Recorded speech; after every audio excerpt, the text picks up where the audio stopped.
ಆ ಮೂಮೆಂಟಲ್ಲಿ ಮಾತ್ರ ನಾವು ಏನು ವಿಚಾರ ಮಾಡ್ತೀವಿಪ್ಪ ಅಂತಂದ್ರೆ ಮೂಮೆಂಟ್ ಅಂದರೆ ಧಿಕ್ಕಾರ ಕೂಗುದು ಇದಲ್ಲ, ಬದಲಾವಣೆಗೆ ಚಾಲನೆ ನೀಡುವಂಥದ್ದು.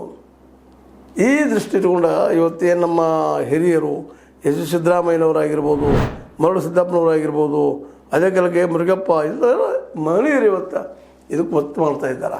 ಈ KPS ಮಾಡಿ ನಮ್ಮ ಮಧು ಬಂಗಾರಪ್ಪನವರು ಸುಮ್ಮನೆ ದಿಶಾಪುರ ಮಾಡೋಕ್ಕಿಂತಲೂ ಎಲ್ಲ ಮಕ್ಕಳಿಗೆ ಪ್ರತಿಯೊಂದು ಮಗುವಿಗೂ ಶಿಕ್ಷಣ ಸಿಗುವಂಥ ಪ್ರಾಥಮಿಕ ಶಾಲೆಗಳನ್ನ ಮತ್ತು ಮಾಧ್ಯಮಿಕ ಶಾಲೆಗಳನ್ನು ಉನ್ನತೀಕರಣ ದೊಡ್ಡದಲ್ಲ, ದೊಡ್ಡದು ಜಗಮಗ ಡೆಸ್ಕು ಅಂತಲ್ಲ, ಮತ್ತೇನು ಅಲ್ರಿ, ಸರಳವಾದಂಥ ರೂಮ್ಗಳನ್ನು ಒಂದು ಸುಣ್ಣ ಬಣ್ಣ ಆದಂಥದ್ದು, ಅವರಿಗೆ ಶೌಚಾಲಯಕ್ಕೆ ಹೋಗುವಂಥ ಒಂದು ವ್ಯವಸ್ಥೆ, ನೀರಿನ ವ್ಯವಸ್ಥೆ ಕುಡಿಯೋದಕ್ಕಾಗಿ ಮಾಡಿ ಒಳ್ಳೆಯ ಶಿಕ್ಷಕರು ಕೊಡ್ತಾ ತಯಾರಾಗಿ ಆಗ್ತಾರೆ. ಇವತ್ತೇನು ಪುಸ್ತಕ ಕೊಡ್ಬೇಕು ಅಂತಲ್ಲ, ಅಲ್ಲೇ ಮಕ್ಕಳಿಗೆ ಕೊಡ್ರಿ, ಓದಿಸ್ರಿ, ಮಾಡಿಸ್ರಿ, ವರ್ಕ್ ಮಾಡಿಸ್ರಿ.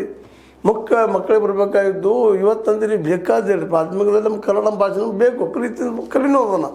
ಜೊತೆಗೆ ಇಂಗ್ಲೀಷ್ ಅನಿವಾರ್ಯ ಇದೆ ಇವತ್ತು. ಇಂಗ್ಲೀಷ್ ಜೊತೆಗೆ ಮ್ಯಾಥ್ಸ್, ಮಗ್ಗಿ ಇವು ಮಾಡಿಸ್ಬೇಕಾಗಿದೆ. ಇಂಥವು ಎಲ್ಲೂ ಆಗ್ತಾಯಿಲ್ಲ.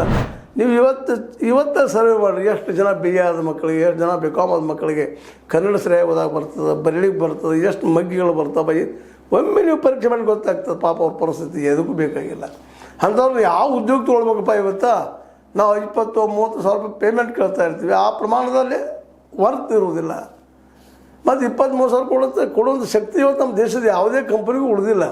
ಎಲ್ಲ ಜೀವ ಹೇಳ್ತಾ ಇದ್ದಾವೆ. ಕಾರಣ ಅಂದ್ರೆ ಉದ್ಯೋಗ ಸೃಷ್ಟಿ ಆಗ್ತಾ ಇರಲಿಲ್ಲ. ನಾವು ಒಕ್ಕಲ್ತನ ಒಕ್ಕಲ್ತನ ಮತ್ತು ಅದಕ್ಕೆ ಆಧಾರ ಅಂತ ಉದ್ಯೋಗ ನೀವು ಬೆಳೆಸಿದ್ರೆ ಆಗ್ತದೆ, ಇಲ್ಲಂತಲ್ಲ, ಮಾಡೋರು ಅವರು ಅದನ್ನು ಮಾಡಬೇಕನ್ನುವಂಥ ಇಚ್ಛಾಶಕ್ತಿ ನಮ್ಮ ಮೋದಿಯವ್ರಿಗೂ ಇಲ್ಲ, ಸಿದ್ದರಾಮಯ್ಯವ್ರಿಗೂ ಇಲ್ಲ. ನಾವು ಕೇವಲ ಸೆಂಟ್ರಲ್ ಗೌರ್ಮೆಂಟ್ ಒಂದು ಟೀಕಾ ಮಾಡ್ತಾ ಇಲ್ಲ. ಇವತ್ತು ಬರೀ ಎಲ್ಲದಕ್ಕೂ ಮೋದಿನ ಕಾರಣ ಅನ್ನೋಕ್ಕಿಂತಲೂ